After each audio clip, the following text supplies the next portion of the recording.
koro kona na rwakta wach mangima mokalo nyanya kach erokamano Koch gi Pak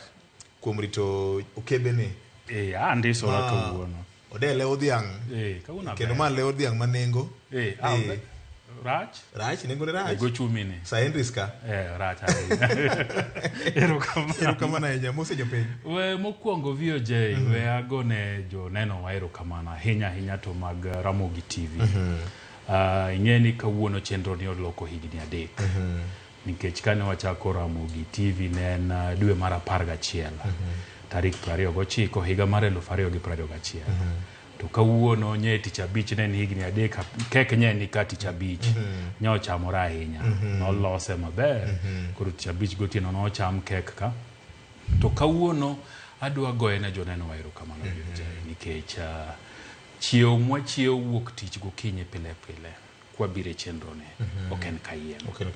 duoko magi miyowa sagi magi kaw ka gibet gi nenowa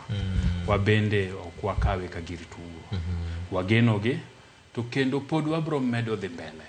ka wapuonjogi ka wakoloko konyogi choko paro to maduong' moloyo ka wago mbaka nikech oganda kendo piny igero gi mbaka to kane wachako Ramogi TV kanwa koni ne en singowa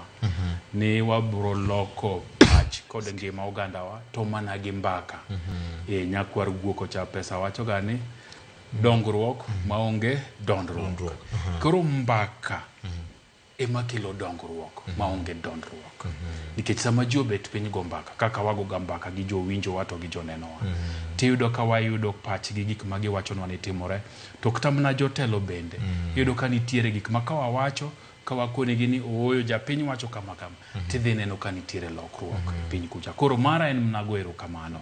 to maduong' moloyo ne weg kambi mar Royal Media Services jaduong' SK Macharia to gi vice chair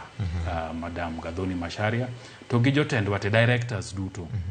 nikech gikonyowa kabisa tijni ok wadwa tie ka onge jotelogo to gi wan bende wan joma nitie ka judito kaka in VOJ